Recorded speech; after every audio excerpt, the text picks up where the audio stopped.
أشهد أن لا إله إلا الله وحده لا شريك له وأشهد أن محمدا عبده ورسوله أما بعد فأعوذ بالله من الشيطان الرجيم بسم الله الرحمن الرحيم الحمد لله رب العالمين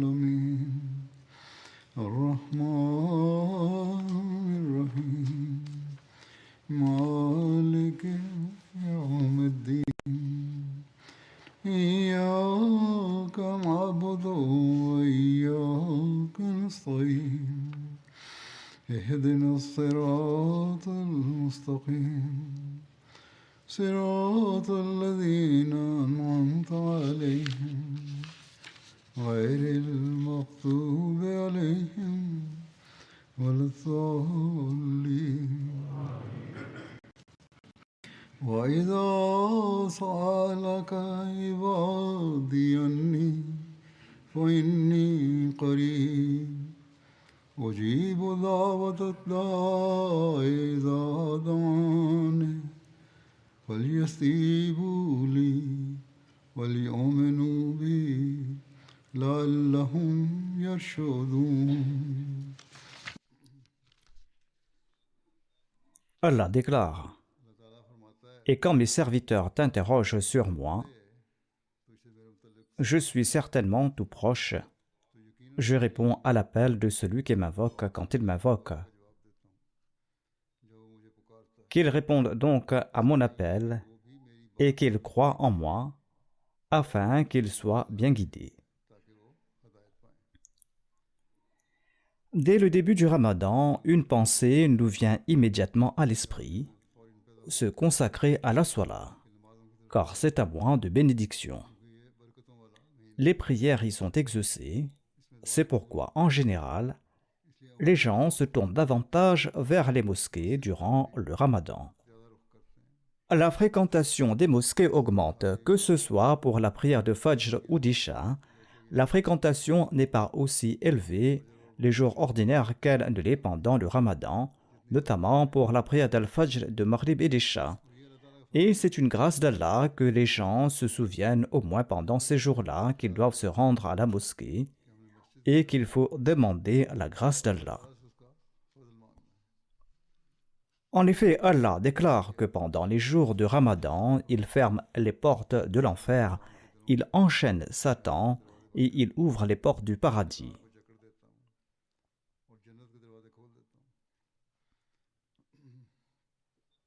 De cela, les gens pensent à tort que c'est peut-être seulement pendant le Ramadan qu'il est nécessaire de rendre culte à Dieu et que les prières et les invocations faites pendant le Ramadan seront les seules à pourvoir à notre pardon. Même les chaînes islamiques non ahmadi et les chaînes de différents pays répètent sans cesse ce hadith. Pourtant, c'est une pensée erronée. Allah a attiré notre attention sur les actes d'adoration pendant le Ramadan afin que nous en fassions une partie intégrante de notre vie. Si ce n'est pas le cas, les seuls ibadas du Ramadan ne serviront à rien. Allah, au contraire, dira que vous m'avez adoré pendant un mois, qu'avez-vous fait pendant les 11 autres mois de l'année? L'homme doit toujours se débarrasser de ce genre de malentendus, à savoir que prier pendant le Ramadan et remplir les mosquées pendant le Ramadan suffit. Car le saint prophète Mohammed sallallahu alayhi wa sallam a déclaré que celui qui se lève pour prier les nuits du Ramadan avec foi et dans l'intention d'obtenir une récompense, eh bien ses péchés antérieurs lui seront pardonnés. C'est là une parole du saint prophète Mohammed paix soit lui. Il n'y a aucun doute à ce sujet. Il est certain qu'une fois que l'homme s'efforce de manière constante à intégrer les bonnes actions dans sa vie et qu'il accorde de l'attention aux prières, eh bien, s'il accorde de l'attention à la prière de Tahajjud et aux prières surérogatoires, alors une attention accrue se manifestera pendant le Ramadan. Ceux qui adorent Dieu de manière constante le font avec cette attitude. Cependant, certaines personnes pensent qu'il suffit de se lever la nuit seulement pendant le Ramadan. L'être humain est faillible. L'homme commet des erreurs. Mais Allah est aussi Rahman et Rahim. Il est aussi immensément clément et miséricordieux. Il est celui qui pardonne. C'est pourquoi il nous a offert cette opportunité. Si des erreurs ont été commises au cours de l'année, prenez maintenant une nouvelle résolution et efforcez-vous de la tenir afin de devenir ceux qui s'acquittent de leur devoir d'adoration à l'avenir, afin que vous soyez ceux qui accomplissent toutes les bonnes actions qu'Allah a ordonnées. Un musulman doit donc se souvenir de ces points en particulier, notamment que l'objectif du jeûne du Ramadan, tel qu'ordonné par Allah, est de susciter en lui la droiture et la guidance. Et la droiture, le rushd, ne se manifeste pas uniquement pour un mois, mais est censé être un processus continu. C'est ce qu'Allah nous dit. Il ramène sans cesse le Ramadan afin de nous rappeler et d'exprimer sa miséricorde, afin que l'homme égaré et oublieux se souvienne à nouveau de ses devoirs, afin que l'homme se souvienne de ses devoirs envers Allah, des droits d'Allah, et afin qu'il se souvienne aussi des droits des serviteurs d'Allah, et afin qu'il observe ensuite comment il peut s'acquitter de ses devoirs envers Allah et de ses devoirs envers les serviteurs d'Allah, et comment appliquer les droits d'Allah. Allah le Très-Haut a déclaré dans ce verset « Sa'alaka ibadi » quand mes serviteurs t'interrogent. Les serviteurs dont il est question ici sont en fait les amoureux d'Allah. Quand on tombe amoureux de quelqu'un, on ne se dit pas qu'il faut exprimer son amour pendant 11 mois de l'année et ne l'exprimer que pendant un seul mois. Ainsi, pour ce qui est de l'amour d'Allah, pour ce qui est de l'amoureux et des serviteurs d'Allah, c'est de s'évertuer constamment à respecter l'ordre donné par Allah. Et si des lacunes ont été commises pendant les 11 mois de l'année, il faut faire un effort particulier et prendre des dispositions spécifiques pendant ces jours, afin que ces erreurs et ces omissions ne se reproduisent plus. Les vrais amoureux obéissent à tout ce que désire leur bien-aimé. Les amours terrestres que les gens vivent sont souvent entachés de nombreux défauts.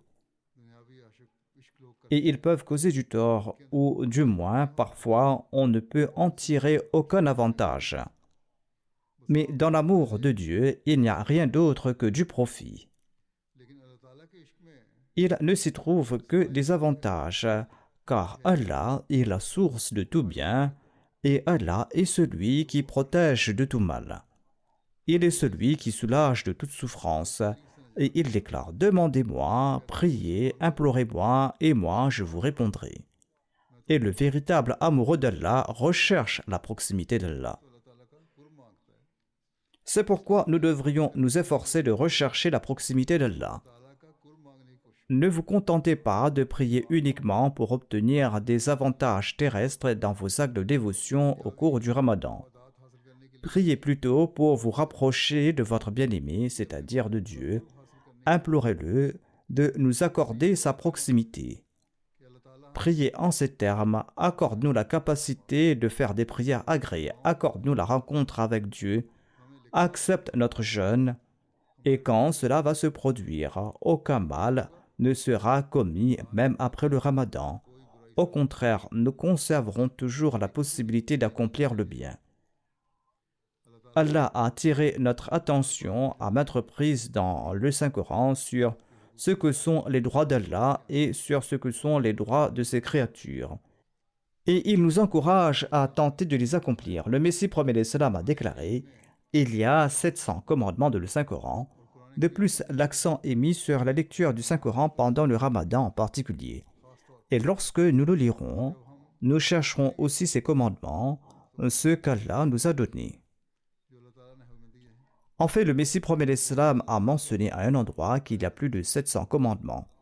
En recherchant ces commandements, nous nous efforcerons de les appliquer, et c'est là l'œuvre d'un véritable amoureux, faire tout son possible pour obéir aux paroles de son bien-aimé. Car Allah déclare: dites à mes serviteurs de croire en moi afin qu'ils soient guidés. La foi parfaite réside précisément dans l'obéissance sincère à Allah et à son messager. Et comme je l'ai dit, comme Allah le commande, la foi et les bonnes œuvres vont de pair. C'est pourquoi dans ce verset, Allah demande aussi de répondre à son appel qui porte précisément sur l'accomplissement de bonnes œuvres, et de se préserver sur la voie de la droiture, et de prier, d'implorer Allah pendant qu'on l'adore. Allah le Très-Haut déclare qu'il deviendra notre ami, tout comme il a dit ailleurs: Allahu waliyul ladhina amanu. Allah est l'ami de ceux qui croient. Et l'amitié d'Allah ainsi que votre foi vous accorderont alors sa proximité. Et ensuite ce rapprochement ne cessera de s'accroître et le progrès sera incessant. Ce rapprochement n'est pas quelque chose qui stagne. Dieu entendra aussi nos prières. Ainsi, nous devons nous efforcer d'atteindre ce niveau pendant le Ramadan. Et nous devons réfléchir au fait que si après cela, nous reculons par rapport à ce niveau et que nous ne rendons pas à ces actes d'adoration leur juste valeur, comme nous l'avons fait pendant le Ramadan, et que nous ne cherchons pas à nous rapprocher d'Allah, eh bien, comment Allah pourra-t-il devenir notre ami? Allah ne pourra pas devenir notre wali, notre ami intime. Allah a également posé certaines conditions, y compris des conditions pour l'acceptation des prières. Allah a d'abord et avant tout établi qu'il faut demeurer son serviteur, il faut lui appartenir exclusivement, il faut l'adorer en toute pureté, il faut le considérer comme la source de tout pouvoir. Et il ne faut pas se créer de faux dieux et des dieux terrestres. Il ne faut pas inconsciemment ou consciemment faire de petites gens son Dieu pour ses propres intérêts, sinon cela nous mènera au shirk. Récemment, des gens de la protection spéciale de l'Allemagne sont venus et poser la question suivante: comment faire pour plaire à tel ou tel de nos supérieurs? Je leur ai dit en substance que tout ce que vous faites, faites-le pour plaire à Dieu. Si vous agissez pour satisfaire Dieu, il détournera lui-même l'attention de vos supérieurs vers vous, et ils s'efforceront de créer les conditions propices à votre bien-être, et ils vous traiteront avec miséricorde et compassion. Mais le plus important est de solliciter la miséricorde et la compassion de Dieu, et de vous efforcer d'obéir à ses commandements. Nous citons souvent l'exemple de Hazrat Chaudhry Zafrullah Khan Saheb et la façon dont il a exprimé son malaise une fois à la cour de la reine. Il était assis et a commencé à regarder sa montre à plusieurs reprises. Quand les officiers ont demandé quelle était la raison, il a répondu que c'était l'heure de sa prière. L'heure de la prière approche et c'est un commandement d'Allah auquel je dois me conformer absolument. C'est pourquoi je suis inquiet d'être en retard et de ne pouvoir prier à temps. Et ils ont pris les dispositions pour qu'ils prient. Ceci est le courage, ceci est l'exigence de la foi qui doit être présente chez chaque Ahmadi. Nous donnons des exemples, mais nous devons aussi les adopter. Ensuite, le saint prophète, paix soit lui, nous a prodigué d'innombrables conseils pour nous inciter à la vertu. Il existe d'innombrables hadiths. Le Messie promet l'Islam à cette époque.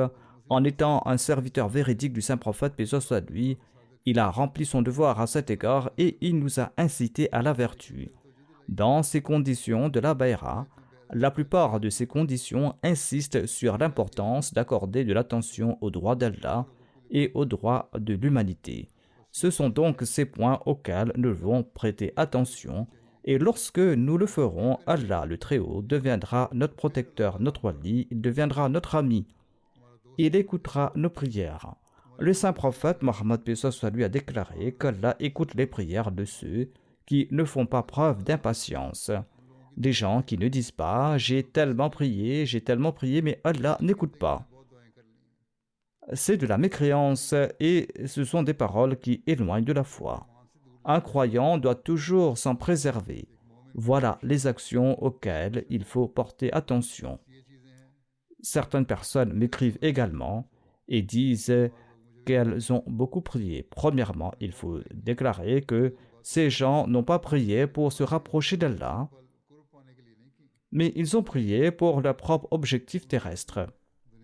Et ces gens ont commencé à prier lorsqu'ils ont subi des problèmes en ce monde. Si vous vous rapprochez d'Allah que pour résoudre vos problèmes terrestres, pourquoi Allah vous écoutera-t-il? Un ami n'agit comme un véritable ami que si vous restez son ami, même dans des circonstances normales, et que vous l'écoutez dans des circonstances normales, et que vous tenez compte de ce qu'il dit. C'est alors qu'il vous écoutera aussi. Par conséquent, il faut toujours se rappeler que nous ne devons pas aller vers Allah uniquement pour nos propres objectifs et pour nos affaires terrestres, mais plutôt chercher à nous rapprocher de lui. Et quand nous ferons cela, Inch'Allah, Allah acceptera nos prières et écoutera nos prières. Et il va répondre à nos supplications, car il a lui-même déclaré qu'il répond à ses serviteurs. Le Messie premier d'Islam explique que c'est comme une relation entre deux amis. Parfois, un ami accepte la vie de son ami, et parfois il le convainc d'accepter le sien. De même, c'est ainsi que Dieu agit. Mais apparemment, lorsqu'il rejette la prière d'un croyant, c'est aussi en réalité pour son propre bien. Ceci est le sens des paroles du Messie premier d'Islam. D'aucuns diront que j'ai beaucoup prié. Premièrement, cette personne a prié seulement pour des objectifs matériels. Cette personne n'a pas fait des prières pour la cause de la religion, pour son amélioration, pour progresser dans la spiritualité, dans la religion, ou pour se rapprocher de Dieu. Et si les prières d'un croyant ne sont pas exaucées, eh bien c'est une question d'amitié, explique le Messie promet des salams. Parfois Dieu accepte ses prières, parfois non. Et même dans ce cas, lorsqu'il n'accepte pas, eh bien Allah pourvoit au bien-être de son ami. Il n'accepte pas certaines suppliques, mais en échange, il le récompense par d'autres moyens. Le Messie premier d'Islam déclare à un endroit en substance: quand mes serviteurs t'interrogent sur moi, c'est-à-dire sur la preuve de l'existence de Dieu, eh bien la réponse est que je suis très proche. Il n'est pas besoin d'arguments complexes. Mon existence peut être comprise par la manière la plus simple. Une preuve de mon existence émerge avec la plus grande facilité. Il a déclaré: la preuve est que lorsque quelqu'un m'invoque, je l'entends, et par mon inspiration, je lui annonce le succès, ce qui non seulement confirme la certitude de mon existence, mais le conduit également à une certitude inébranlable quant à mon pouvoir. Et lorsqu'Allah entend, eh bien, il répond à la prière. Notre revue The Review of Religions organise une rencontre appelée God Summit depuis plusieurs années. Ils l'ont fait à différents moments. Ils l'ont organisé cette année et les gens y partagent des récits de l'exaucement de leur prière. Les gens racontent des histoires et des anecdotes, notamment comment Allah a entendu leurs prières et comment l'acceptation de ces prières a renforcé leur foi en l'existence d'Allah. Mais il y a une condition. Le Messie promet l'Islam explique que les gens doivent cultiver un état de taqwa et de crainte de Dieu afin que Dieu écoute leur voix. Allah déclare: développez cet état de taqwa, développez la crainte de Dieu, et c'est là que j'écouterai vos prières. Mais je ne les écouterai pas simplement comme ça. Il faut maintenant créer cet état de taqwa et de crainte de Dieu pour faire entendre sa voix à Allah, l'exalté. Ensuite, Allah, l'exalté, déclare: il faut qu'il croie en moi. Le Messie promet l'Islam déclare, et il explique ce verset: avant qu'ils n'atteignent une connaissance parfaite, ils doivent affirmer que Dieu existe et que Dieu possède tous les pouvoirs et toutes les capacités. Car celui qui croit reçoit la connaissance. Allah déclare dans ce verset: فَلْيَسْتَجِيبُوا لِي وَلْيُؤْمِنُوا بِي. Qu'ils répondent à mon appel et qu'ils croient en moi. Le Messie premier l'Islam explique que Dieu affirme ceci à propos de ses serviteurs, ceux qui sont de vrais croyants, de vrais serviteurs de Dieu, qui parfois, comme je l'ai dit, sombrent aussi dans des états de faiblesse. Sur ce, les croyants renforcent leur foi et ils se rapprochent d'Allah le Très-Haut.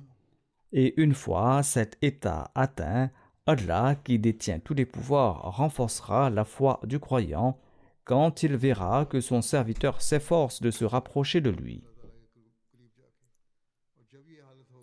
Et ainsi, il fera progresser la foi de son serviteur. Le Messie premier l'Islam explique: Allah lui accordera la connaissance spirituelle, c'est-à-dire l'Irfan, et c'est alors qu'il sera dans un état où Allah écoutera ses prières et Allah reconnaîtra également la réalité d'Allah. Ou si Allah n'écoute pas une prière, il accordera au cœur une telle consolation que l'on ne pensera pas qu'Allah le Très-Haut n'a pas entendu la prière. Le croyant comprendra qu'Allah répond à ses besoins d'une autre manière. Le Messie premier l'Islam explique que la véritable piété, la véritable taqwa consiste à accomplir à la fois les droits d'Allah et les droits de ses serviteurs. C'est cela la crainte de Dieu. Allah déclare qu'il exaucera nos prières en ce cas. Et l'homme doit continuer à progresser dans la foi et dans la certitude.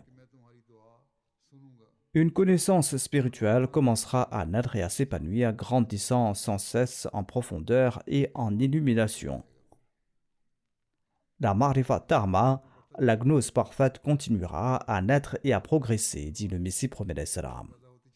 Et dans le Saint-Coran, il est dit « Yu'minuna bil ghaib », c'est-à-dire ceux qui croient à l'invisible. Le Messie premier l'Islam en présente une explication d'une grande subtilité. Il explique Ghaib, l'invisible, et aussi un nom de Dieu. Avant toute prière, il faut être convaincu que Dieu existe et qu'il possède des attributs infinis. Dieu détient tous les pouvoirs et toutes les forces. Lorsque vous vous tournerez vers Allah le Très-Haut avec cette conviction, vous allez vous incliner devant lui quand vous allez lui adresser vos prières. Eh bien, vous aurez une reconnaissance complète de la personne de Dieu, vous allez obtenir l'irfan à la gnose et vous allez également voir les signes de l'acceptation de vos prières. Beaucoup de gens en font le constat et l'expérience. Comme je l'ai dit, certaines personnes ont également rapporté ces événements lors du God Summit et cela renforce leur foi. Il ne suffit pas de dire avec la bouche que nous avons une foi et une confiance complète en la personne d'Allah, tout en ne respectant pas les commandements de Dieu. Certains accomplissent les prières que pendant le Ramadan, année après année. Les mosquées sont fréquentées ces jours-ci, mais elles doivent toujours rester animées tout au long de l'année. Par la grâce d'Allah, les Ahmadis accordent beaucoup d'attention au salat, mais là où il y a encore des faiblesses, chacun doit être conscient de ses propres manquements. Et il faudra également veiller à faire de ce Ramadan un mois qui élève le niveau de nos actes de dévotion, un Ramadan qui va nous rapprocher de Dieu, afin que nous soyons des sincères serviteurs d'Allah et afin que nous obéissons à ses commandements. En conséquence, Allah acceptera aussi nos prières. Ainsi donc, en ce Ramadan, nous devons prendre l'engagement de revivifier nos actes d'adoration.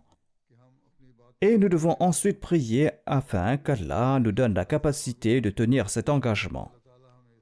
Et ensuite, avec un effort intense, nous devons aussi user de toutes nos capacités pour atteindre cet objectif.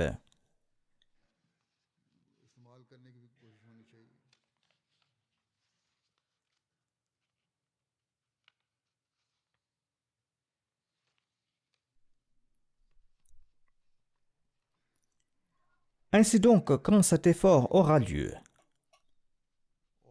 lorsque nous allons user de toutes nos capacités, nous développerons une relation si étroite avec Allah qu'il deviendra un ami, Comme il l'a dit, je deviens l'ami de ceux qui m'obéissent. Ibn Omar a relaté que le saint prophète Mohammed a déclaré: les portes de la miséricorde lui sont ouvertes pour celui d'entre vous à qui la porte de la prière s'est ouverte. Et parmi les requêtes faites à Allah, la plus aimée est de lui implorer sa protection, c'est-à-dire l'afia. L'envoyé d'Allah a déclaré: la supplication est bénéfique contre l'épreuve qui est déjà arrivée et contre celle qui est à venir. Ô serviteurs d'Allah, il est impératif pour vous de supplier Dieu. Or, les calamités et les difficultés ne surviennent pas seulement pendant le Ramadan, elles surviennent à différents moments. Allah l'Exalté a déclaré: ne faites pas des supplications uniquement pendant ces jours ou uniquement lorsque vous avez besoin d'éloigner ces épreuves. Au contraire, l'envoyé d'Allah a déclaré: la supplication aide également à se protéger des difficultés qui ne sont pas encore arrivées, mais qui pourraient survenir à tout moment. C'est pourquoi il faudra persévérer dans la prière. Efforcez-vous de chercher refuge auprès d'Allah afin qu'Allah vous protège des difficultés qui se présentent et afin qu'il ne cesse de vous combler de ses bienfaits. Et si des difficultés doivent survenir à l'avenir, Allah sait le mieux, et bien qu'Allah écarte ces calamités et ces difficultés, et qu'Allah nous accorde des bienfaits pour toujours. Ce n'est alors que l'homme pourra être appelé un véritable croyant, celui qu'Allah a placé dans la catégorie des croyants. Lorsque vous demanderez à Allah dans vos prières de vous guider sur les voies de la vertu, eh bien le saint prophète Mohammed a dit que vous disposerez des moyens de vous protéger des épreuves passées et de vous préserver des épreuves à venir. Ainsi, pour ouvrir ces portes de la miséricorde, nous devons constamment apporter ce changement de nos vies afin que notre relation avec Dieu soit maintenue et afin que dans la joie, dans la tristesse, dans la facilité comme dans la difficulté, nous ne cherchions constamment que les faveurs d'Allah. Abu Huraira rapporte un récit selon lequel le saint prophète Mohammed a déclaré: notre Seigneur descend chaque nuit jusqu'au ciel le plus proche quand il reste le tiers de la nuit. Allah le Très-Haut déclare: qui m'invoque pour que je lui réponde, qui me demande pour que je lui donne, qui implore mon pardon pour que je lui pardonne. Ceci n'est pas limité au Ramadan. On parle ici des situations ordinaires. Quand quelqu'un me demande quelque chose pendant la nuit, déclare Allah, eh bien, je le lui accorde. Je lui donne ce qu'il me demande. Je réponds à ses supplications. Durant le Ramadan, Allah crée une opportunité où l'attention de tous est tournée vers les actes d'adoration. Et c'est pourquoi, si vous y accordez de l'attention pendant ces jours-ci, vous prendrez l'habitude de ces bonnes actions. Et une fois que vous aurez pris cette habitude pendant un mois, eh bien, vous allez devoir tenter de l'intégrer de façon permanente dans votre vie. Un récit rapporte que le saint prophète Mohammed lui a déclaré: quiconque souhaite qu'Allah accepte ses prières pendant des périodes de difficulté doit multiplier ses invocations en période d'aisance et de confort. Comme mentionné précédemment, il est essentiel de se souvenir de ces points concernant les hadiths. Notre lien avec Allah doit être constant. Nous ne devons pas nous tourner vers lui uniquement dans les moments de difficulté, de souffrance et de tristesse et le supplier. Bien au contraire, pour se faire de véritables amis, nous devons faire des efforts en ce sens. Et pour qu'Allah devienne notre wali, notre ami protecteur, nous devons rester constamment prosternés à sa porte. Ainsi, comme je l'ai dit, il faut être constamment attentif même dans les circonstances ordinaires. Ce hadith nous enseigne aussi que nous ne devons pas invoquer Allah uniquement en cas de souffrance ou de besoin, mais à tout moment. Un autre récit rapporte également ceci. Le saint prophète, paix soit lui, déclare: Allah déclare que je traite mon serviteur selon l'idée qu'il se fait de moi. S'il se souvient de moi dans son cœur, eh bien, je me souviens de lui dans mon cœur. S'il mentionne mon nom dans une assemblée, eh bien, je mentionnerai son nom dans une assemblée bien meilleure. Et s'il avance vers moi d'un empan, eh bien, je m'approcherai de lui d'une coudée. Et s'il vient vers moi d'une coudée, eh bien, je me rapprocherai de lui de 2 coudées. Et s'il marche vers moi, eh bien, je vais courir vers lui. Ainsi, chaque Ahmadi doit faire des efforts pour que sa langue soit toujours imprégnée du souvenir d'Allah. Chacune de nos actions, chacun de nos actes doit nous rapprocher d'Allah. Nous devons faire des efforts en ce sens. Chaque pas que nous faisons doit être un pas vers Allah afin qu'il accourt vers nous, afin qu'il nous enveloppe dans son amour et afin qu'il prenne soin de nos besoins. Dans les moments de difficulté comme dans les moments de facilité, dans l'aisance comme dans l'adversité, nous devons toujours demeurer les serviteurs d'Allah.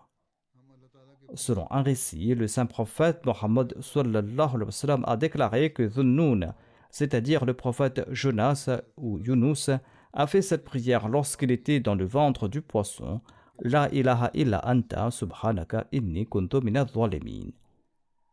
Et le saint prophète, paix soit lui, a déclaré que tout musulman qui récite cette prière lors d'une épreuve, eh bien Allah exaucera assurément cette prière.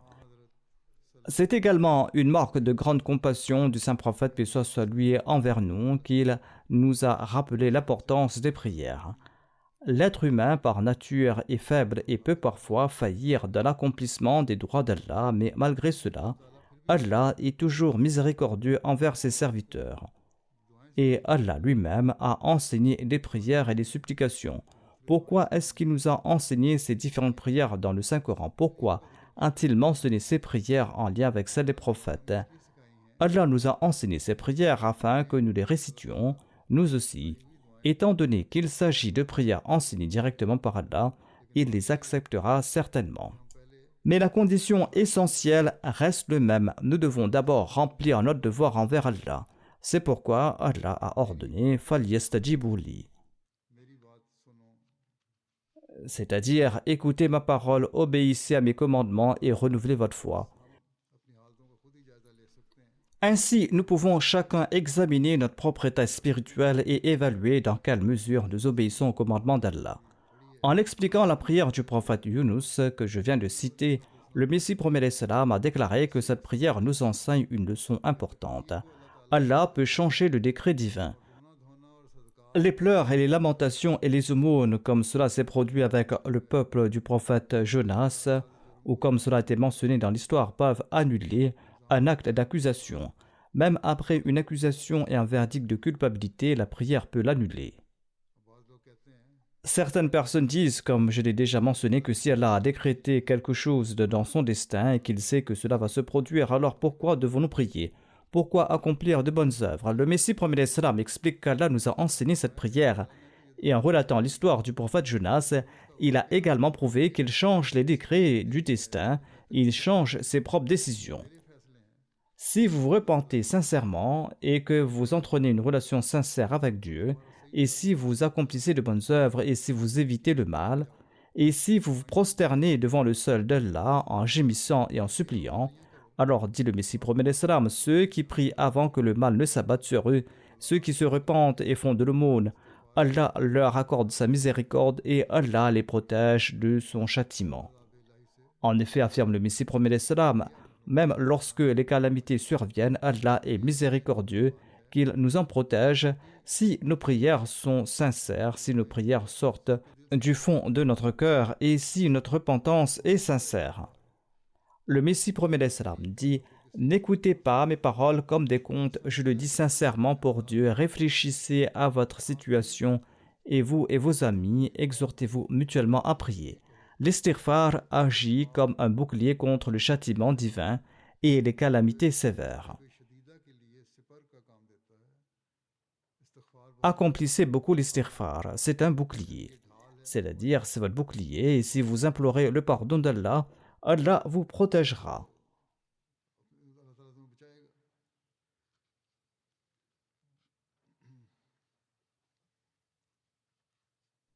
Ces derniers jours, j'ai également lancé un appel à la prière et dans cet appel, j'ai attiré l'attention sur l'importance de l'imploration du pardon de Dieu.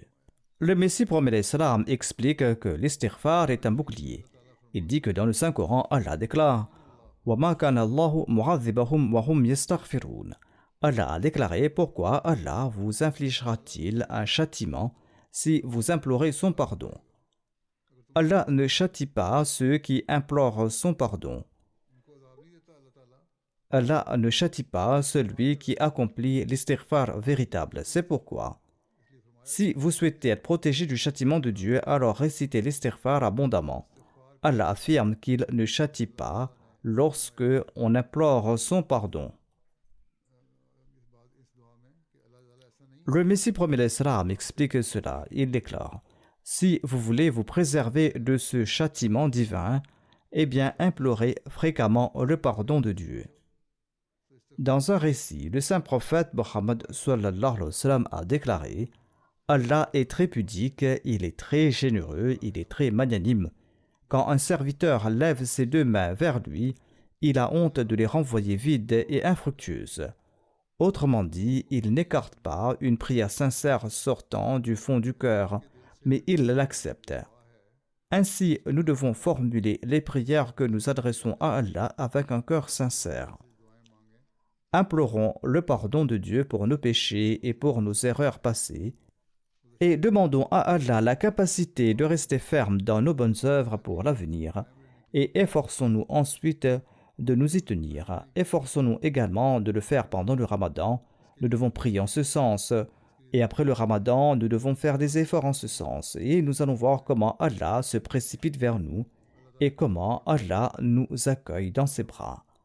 Le Messie promet l'Islam déclare: de même que les livres de Dieu distinguent les bons des mauvais et leur assignent des places différentes, de même dans la loi naturelle de Dieu, il existe une différence entre deux types d'individus. Celui qui considère Dieu comme la source de toute grâce et lui demande force et assistance par les prières, tant orales qu'intérieures, et celui qui ne compte que sur ses propres plans, sur ses aides, sur sa force, considérant la prière comme ridicule, voire se tenant dans un état d'indépendance et d'arrogance vis-à-vis la personne de Dieu. Celui qui prie Dieu en des temps de difficulté et d'adversité, et qui lui demande de résoudre ses problèmes à condition qu'il mène la prière à son achèvement. Ceci est la condition, c'est-à-dire pousser la prière à son apogée. Eh bien, la personne qui va agir ainsi va obtenir de Dieu la paix et la joie véritable, lorsque la prière atteint sa plénitude. Et s'il n'obtient pas ce qu'il demande, il reçoit néanmoins une forme de consolation et de sérénité de la part de Dieu. Et il ne sera jamais frustré. De plus, en sus du succès, sa force de foi va se développer et sa certitude va augmenter. Comment obtenir les faveurs d'Allah? Allah a lui-même établi la différence entre le bien et le mal. Celui qui est bon considère Allah comme la source de toute grâce et il considère Allah comme la source de chaque faveur. Il comprend que chaque faveur est obtenue d'Allah et il lui demande la force. Celui-là est assurément un croyant. Un orgueilleux, quant à lui, n'agit pas ainsi. Il pense qu'il peut tout obtenir en utilisant les moyens terrestres. Et quand la situation est telle, Allah saisit inévitablement de telles personnes à un moment ou à un autre. Selon un récit, chaque fois que le saint prophète Mohammed sallallahu alayhi wa sallam quittait une assemblée, il priait en ces termes. Le saint prophète Mohammed sallallahu alayhi wa sallam priait en ces termes: ô mon Dieu, accorde-nous ta crainte qui deviendra une barrière entre nous et les péchés et qui nous empêchera de te désobéir. Accorde-nous un niveau d'obéissance par lequel tu nous feras entrer au paradis et accorde-nous une certitude telle que les épreuves de ce monde deviennent pour nous faciles. Ô Allah, mon Dieu, accorde-nous la capacité de tirer profit de nos oreilles, de nos yeux et de nos forces tout au long de notre vie, et fais de nous les héritiers de ce bien. Ô Allah, venge-nous de ceux qui nous oppriment, et aide-nous contre ceux qui nous sont hostiles, et préserve-nous de toute épreuve religieuse qui puisse survenir dans la religion, et fais en sorte que ce monde ne soit pas notre plus grande tristesse et notre plus grande préoccupation, ni le summum de notre savoir. C'est-à-dire que notre savoir ne se limite pas uniquement à ce bas monde et que nos soucis et notre tristesse ne soient pas uniquement pour ce bas monde. Le saint prophète Mohammed sallallahu alayhi wa sallam a déclaré: ne nous impose pas quelqu'un qui n'aura pas de compassion pour nous et qui ne se montrera pas clément envers nous. Il faut donc toujours se souvenir de cette prière. C'est une prière remplie de douleur que le saint prophète Mohammed paix soit lui a adressée à Allah, et c'est une prière très complète que le saint prophète Mohammed paix soit lui nous a offerte. Nous devons donc implorer Allah pour que toutes nos forces, tous nos membres, tous nos yeux, nos oreilles, notre nez, notre langue, notre cerveau, notre cœur, que tout soit profitable et que chacun de nos membres devienne reconnaissant envers Allah et que nous soyons les héritiers de ses faveurs. Et qu'Allah nous protège des oppresseurs. Dans les circonstances actuelles, dans certaines parties du monde, au Pakistan également et dans d'autres endroits, au Bangladesh et ailleurs, dans d'autres pays, en Algérie et ailleurs, en Afrique aussi, il y a des groupes néfastes qui ont pris le contrôle où des attaques sont menées par certains de ces groupes. Même les États, par peur, acceptent ce que disent ces groupes. Il faut donc prier pour qu'Allah nous protège de ces oppresseurs, qu'Allah se venge d'eux et qu'Allah nous aide contre eux et contre ces personnes qui nous sont hostiles. Et ainsi, lorsque nous allons prier pendant le Ramadan, Allah va créer cette grande révolution. Et lorsque nous allons prier ainsi, qu'il s'agisse du mollah du Pakistan, d'une personne puissante ou d'un chef puissant d'un autre État, quelle que soit la personne dont il s'agit, personne ne pourra nous faire du mal. Et si nous sommes sincères et si nous tournons vers Allah, eh bien Allah viendra à notre aide et il accomplira le droit d'un wali et d'un ami. Le Messie premier salam explique: la voie la plus proche pour obtenir la grâce divine est la prière. Les conditions essentielles d'une prière parfaite sont la ferveur et l'agitation et la dévotion. C'est-à-dire, la prière doit être empreinte d'humilité et d'anxiété. Il faut que l'agitation s'installe. Il dit qu'une prière pleine d'humilité, d'agitation et de cœur brisé attire la grâce de Dieu, et étant acceptée, cette prière atteint son objectif. Cependant, la difficulté réside dans le fait que cela ne peut être obtenu sans la grâce de Dieu, et le remède est de continuer à prier même lorsqu'on est frappé d'indifférence et de manque de goût et d'apathie. On ne doit pas se lasser. Qu'on tire du plaisir de la prière ou non, on doit continuer à prier. On doit dire à Allah que je n'ai personne d'autre que toi, je n'irai nulle part ailleurs, je n'ai nulle part où aller. Je ne veux voir personne d'autre, je ne peux pas le faire, et je suis assis ici près de toi, et mon cœur ne trouve la paix que lorsque tu m'accorderas ce que je demande. Le Messie premier salam m'explique: même si c'est avec effort et affectation, continue à prier de cette manière. Et une situation va se présenter où cette affectation et cette contrainte va se transformer avec le temps en une prière véritable. Le Messie premier salam explique: même pour la prière véritable et authentique, la prière est nécessaire. Beaucoup de gens prient et leur cœur s'en lasse et il s'écrit que rien ne se passe. Notre conseil est que la bénédiction réside dans cette humilité, dans cette supplication. Il y a des bénédictions dans le fait de tamiser cette terre, car le joyeux recherché en émerge. Le but que l'on souhaite atteindre, la perle que l'on souhaite obtenir en ressort. Ceux qui cherchent à trouver l'or de manière traditionnelle le savent bien. Ils s'assoient au bord des rivières et tamisent la terre avec des cribles. Ils tamisent des kilos, des centaines de kilos de terre et finissent par trouver un peu d'or ou quelques grammes d'or. Et ils en sont heureux et passent des jours et des jours à trouver cet or. De même, si vous restez soumis devant Dieu, vous serez bénis.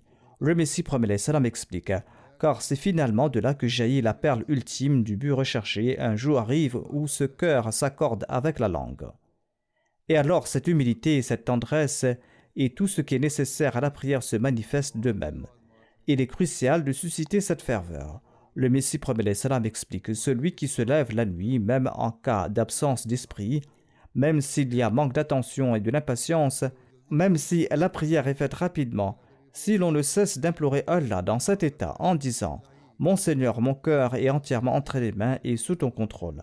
Purifie mon cœur. » Et pendant cet état de constriction spirituelle, lorsqu'on implore Dieu pour l'expansion spirituelle, eh bien cette expansion va émerger de cette constriction.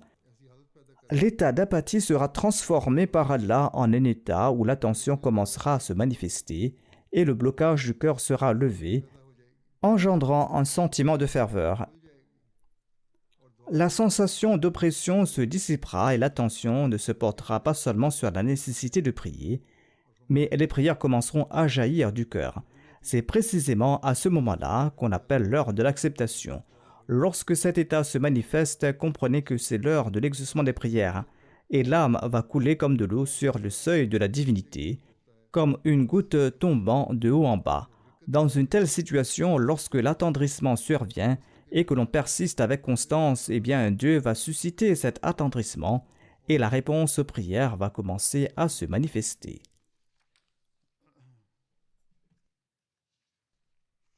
Ensuite, le Messie promet salam explique « Le Dieu vers lequel nous invitons est très généreux et miséricordieux.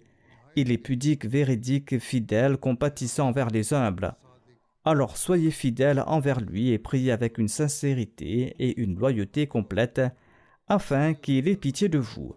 Éloignez-vous du tumulte du monde et ne colorez pas la religion avec les querelles passionnelles. Pour l'amour de Dieu, choisissez la défaite et acceptez l'échec, et c'est là que vous allez mériter de grandes victoires. » Le Messie promet salam explique qu'il faut se préserver des futilités et des bassesses mondaines pour gagner la proximité d'Allah. Il faut faire attention aux droits d'autrui, et il faut faire attention à ses liens de parenté, et il faut être vigilant à l'accomplissement des droits de ses amis. C'est là que l'on pourra se concentrer sur le respect de ses devoirs envers Allah. Et c'est là que l'on commencera à voir les signes de l'acceptation de ses prières. Le Messie premier salam explique « La première bénédiction de la prière est qu'elle suscite une transformation pure chez l'individu. Ainsi donc, une transformation pure est absolument nécessaire pour que la prière soit exaucée. Ces transformations pures ne doivent pas se produire uniquement pendant le Ramadan, mais il faut qu'il y ait un changement pur permanent. Et c'est là que l'effet de l'acceptation de la prière va se manifester chez l'individu. Le Messie premier salam explique que grâce à cette transformation, Dieu suscite également un changement dans ses attributs. Ces attributs sont immuables, mais pour celui qui a subi une transformation, ils se manifestent d'une manière unique. Les attributs de Dieu ne changent pas, mais Allah met en mouvement ses attributs de miséricorde et de bienfait, et il permet à l'individu d'en bénéficier. Le Messie promet salam explique que le monde ignore ces phénomènes. Cet état se produit chez une personne lorsqu'elle appartient à Dieu. On dirait qu'il s'agit d'un autre Dieu, tandis qu'il n'y a pas d'autre Dieu. Mais une nouvelle manifestation sous de nouvelles couleurs se révèle à cette personne. Et c'est en raison de cette manifestation nouvelle que Dieu accomplit pour celui qui s'est transformé des choses qu'il n'accomplit pas pour les autres. Ceux qui disent que c'est le destin, que ce qui doit arriver, se demandent comment la prière pourra être exaucée. Si la prière est prononcée avec sincérité, Allah change le destin et Allah modifie ses décisions. Ainsi, l'issue malheureuse se transforme en une issue heureuse. Par conséquent, nous devons accorder beaucoup d'attention à la prière et faire de ce ramadan un ramadan d'acceptation des prières. Que ce ramadan soit l'occasion d'un changement pur en nous et que ce changement pur devienne ensuite une partie permanente de nos vies, et qu'Allah nous protège de nos ennemis et de tous nos adversaires, et qu'Allah nous délivre de tous les oppresseurs. Qu'Allah nous donne la capacité de faire de ce Ramadan un moyen de susciter un changement pur et durable dans nos vies, et que ce changement pur devienne une partie intégrante de notre existence. Que Dieu nous en accorde la capacité.